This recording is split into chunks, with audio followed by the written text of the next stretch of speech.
Welcome, everybody, to Shoop Sports. It is your host, Shoop, back with another sports betting video. And this video is going to be for the people out there that don't think making money in sports betting is a possibility. The ones that think that sports betting is only for degenerates. That if you want to make money, you're better off turning to the stock market or some other type of side hustle. I'm here to show you today and delete all those narratives that you can make money doing this. But no matter what strategy you choose, because there's more than one winning strategy out there, but there's only one way to make any winning strategy work. And that comes from how you do up here, your mindset. Let's delve right into how to cultivate the ultimate sports betting mindset. In order to change any sort of mindset, we first have to recognize where we are currently with our mindset. A lot of times in sports betting, we have the people who don't really care about making money. They just want to place a bet to have fun. They'll sprinkle a little bit on a game here and there. They're not checking odds on different sports books, trying to find the best deal. They might just have one sports book that they go to. They have some money deposited on there. They'll place a bet, probably on a game they're watching. This video isn't for those people because those people their only goal is to have fun. They're not trying to make money. But then you have people who actually are trying to make money, but have a completely backward mindset. And what I typically tend to see is people will place bets on 5 different games throughout the night, trying in the hopes of winning all these games. They're betting on hunches. They believe that team A is hot and they're due and they're going to get the win tonight. Or I've watched this team play and they're a high scoring team. So this over, no matter what the total is going to hit. We need to get our mindset out of being able to predict the future because nobody can predict the future. Nobody knows what's going to happen. We set odds as percentages of chance that a prop, a team, a spread is going to win. But we don't know what the outcome is going to be. We can only estimate it. So thinking that you can make picks based on your intuition is completely backwards. And it will never work in the long run because what will happen is you'll either get too caught up in your own beliefs and be overconfident in your picks, or you'll start to doubt your own self. And then you will start contradicting yourself. And then before you know it, you don't even know what you're picking anymore. And then we have the people that are disciplined in certain aspects. Like they'll research what picks they want to make and look into the team's history, look into injury reports, look into the weather. They'll look at a bunch of factors as to how a team will perform in a certain circumstance and make a bet accordingly. But they're not disciplined with their bet sizing or the amount that they're betting. They might be betting too much on one game and not enough on another. Or they start winning a couple bets and then they increase their bet size substantially to try to make more money quickly. All these mindsets are bad mindsets for sports betting because none of them are long-term sustainable. They might work in the short term, but you run into a bad day, bad week, bad month, and then your entire bankroll is gone. You're starting from zero again. And that's no fun for anybody. We don't want to start from zero. We want to maintain a steady growth over time so we can continue to make money and at the end of the day, make our lives easier because that is what the extra money should be for. So let's erase all these bad mindsets. Whatever mindset you have, sports betting, delete it, clear our heads out, and start with a blank slate. Whatever you did before, we're starting anew. You know nothing about sports betting at this point. So here's what I'm going to teach you how to cultivate. This is going to be your brand new mindset right here. Sports betting is all about the math. The teams that you see, sure, they have their records, their reputations. You've seen them play before. But sports betting is a market. And this market is receiving bets constantly throughout the day.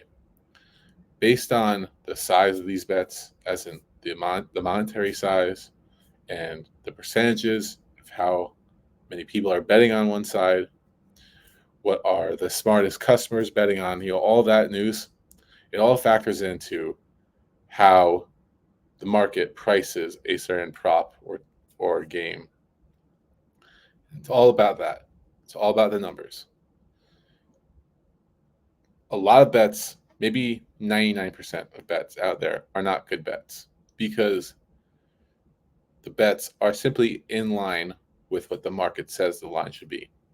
And because the sportsbook charges juice, a little bit of VIG or the extra money that they charge when you place down a bet so that they guarantee a profit. Hence why bets are priced minus 110, minus 110, so that the sportsbook can make money no matter what. Because of this built-in edge for the sportsbook, most of these bets are going to be garbage bets and not worth paying attention to. But there's a small amount of bets out there that you can find in almost any market, in any sportsbook, where we can find odds that are better than the rest of the market. And these odds are worth playing. Because if the market has a consensus that a line on a certain team's spread should be minus 110, but you can find that spread at plus 105 on a different sportsbook, then you would place that bet every time, every single time. The other thing with mindset, now that you know how to find the good bets, is what should I be placing on these bets and how much should I be going for each day? Well, you should first establish how much money are you willing to lose on sports betting. Essentially, what is your bankroll? Your bankroll should be a portion of the money that you have that's separate from your living expenses that you are willing to lose. If you lose that money, it's not going to mess up your life. You take that money and then you divide it by percentages. So take 1% of that bankroll. Let's say it's $1,000 bankroll. 1% of that would be $10. So then you would be betting $10 as a unit on whatever you're betting on. You keep that consistent. This way, if you go on winning streaks, you can sustain that level of profitability as opposed to increasing your bet size quickly and then going back down to where you were. At the same token, if you do lose money quickly, that you have enough left in your bankroll to catch up and it not destroy your sports betting opportunity. The next thing that you need to get into your mindset is that you can't do it all on your own. That good sports bettors take time to find what the best odds are out there.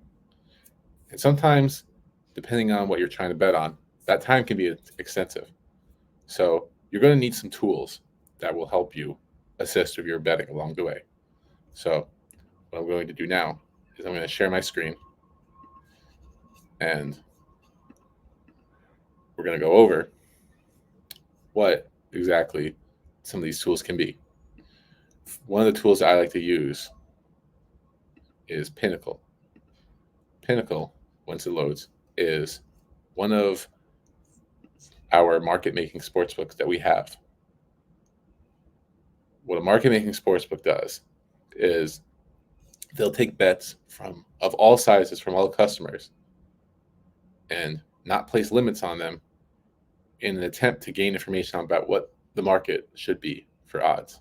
So like for this Liverpool-Man City game, Liverpool being plus 203 and Manchester City being plus 126, these odds are like the anchor odds, the odds that we want to compare every bet that we're getting.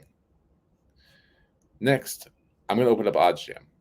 This is our arbitrage tool, but OddsJam has many tools, and OddsJam is a service that you pay a little less than $200 a month. And in fact, you probably get cheaper if you do it on a yearly basis. But it has all the odds for every game and it breaks down exactly what sports books are offering for each game on the market. One thing I like about OddsJam is it has positive EV bets, which was exactly what we were talking about before. So, like, for example, this total points for Nichols and southeastern Louisiana. You see how, on average, although it's, weighted because these three books right here have the same odds because they use the same market maker, but on average, the odds for this over is minus 121. And on Superbook, you can get it for minus 110. OddsJam pulls up these odds and makes it easy to find the best that I was talking about before so you can place them. But if you go on Pinnacle, you see Pinnacle has it at minus 131 and minus 102. So if we go to NCAA, a little too far down, and we're going to find that game that we were just looking at as an example. So that's going to be, Nicholls State. And we see that the over 138.5 is minus 110 here, and it's minus 131 here. We can see that's a very good bet because if we're using Pinnacle as our anchor prop, then any odds that we can get better than the Pinnacle odds are worth placing. So I'm going to unshare my screen here. But mindset is you're in it for the long haul. You're not going to win all your money in one day, and you're not going to figure out who's going to win on your own. You're going to need some help. You're going to need some tools. You're going to need to do some comparison. You're going to need to put time in. But at the end of it all, if you do put that time in, it's going to yield some very, very good results. You just got to be consistent, show up every day and do the same things. And over time, you will see your bankroll rise, rise, rise to the point where if you want to make some big bets, you can afford to. But you got to put the work in first and delete those damaging mindsets that you had in the past. So anyway, this is Shoop. I'm signing out. If you like this video, subscribe, and I'll see you in the next one.